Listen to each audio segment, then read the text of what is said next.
punishment. Usually not something associated with video games, however it is something that a lot of games implement in order to keep the gameplay interesting. The dynamic is simple: you succeed, you get a reward, you don't, you get a punishment. So let's talk about what role it plays and what types of punishments Runescape has.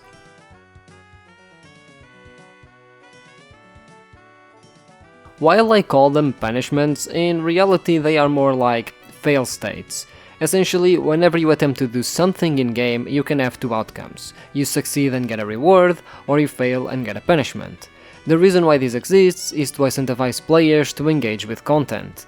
Incentives can be varied and hinge on multiple factors, but one of them is failures. Failures mostly exist as a response to the existence of rewards. The punishment is usually the lack of obtaining a reward and the loss of something. Obviously, since we are talking about an MMORPG, the biggest punishment that the game carries tends to be the loss of time. When you engage with content, you are trading your time for a reward. In many cases, progress to your account in the form of unlocks, XP or GP.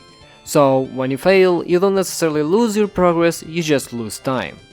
When it comes to other games, failure can lead to punishments such as losing all of your progress, like in the case of roguelikes, so the punishment for failure will always depend on the game that's being talked about. In the case of RuneScape, again, since it's an MMORPG, the punishments simply tend to focus on not giving you a reward in exchange for your time. This is because of the nature of how slow the progress tends to be and the amount/difficulty of the content the game has to offer. The game does have an exception for PvM, however. Here, when you engage with PvM and fail, marked by dying, you also need to pay GP in order to retrieve your items back.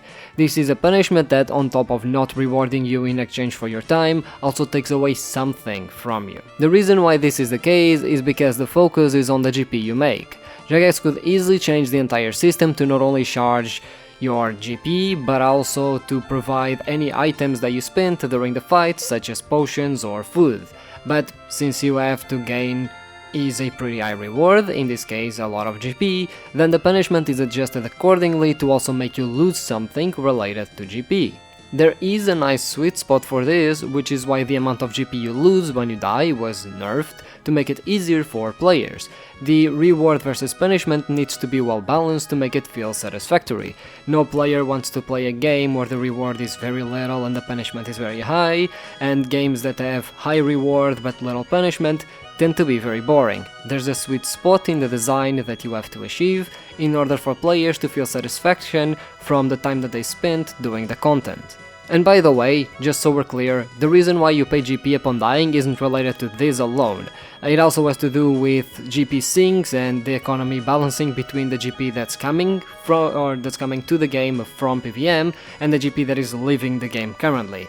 I usually tend to not mention other topics since most of my content discussions are focused on a single subject, but many times there's multiple reasons for a thing working the way it does in the game, despite me not necessarily mentioning it. With the PvM punishment out of the way, I now want to focus on the skilling punishment system and more precisely the difference between negative punishment and positive punishment and how those approaches impact the game.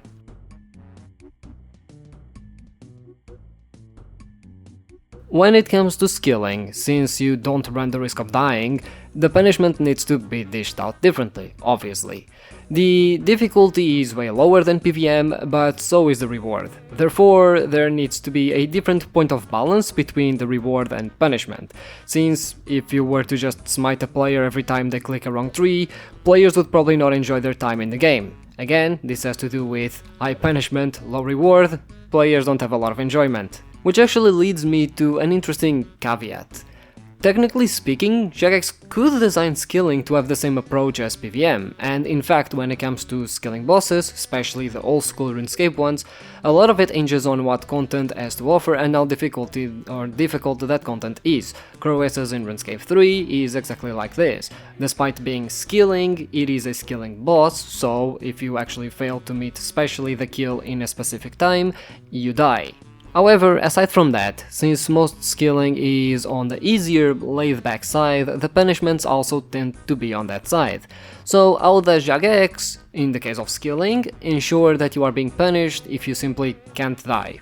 Well, there are two approaches here. Negative punishment is portrayed by the lack of rewards received by the player.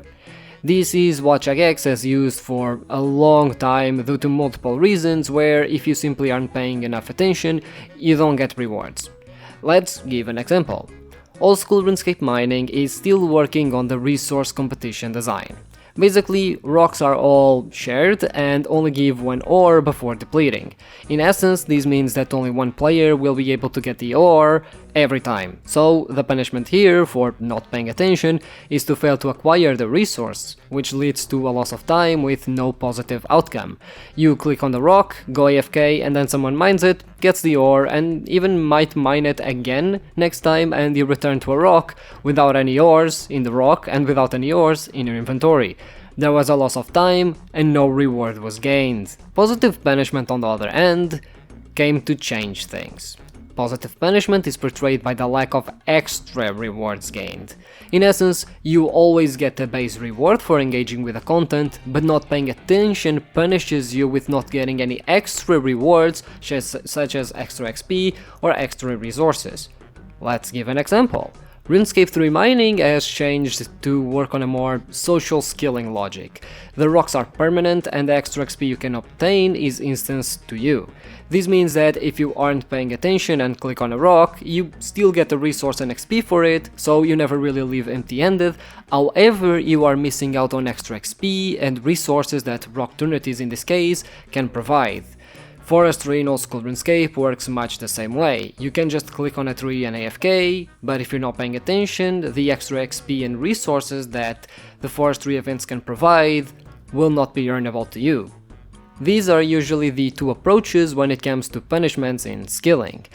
Generally speaking, they exist to give the player a, losing condition so they can be more interesting or invested rather in what they are doing. Some are found to be a bit more annoying and less effective, such as the resource competition, which not a lot of people enjoy nowadays, while others tend to give a little something for everyone, such is the case of the dynamic ways that especially RuneScape 3 has to train skills. Not necessarily perfect, but definitely a little bit better than the resource competition. And again, you also have the PVM and skilling bosses, where the punishment for failure is usually death, where you need to pay GP to retrieve your items. But that's basically it. On a general note, those are the three types of punishments that Jagex designs their content around, and obviously they can always change, but for now that's mostly what we have.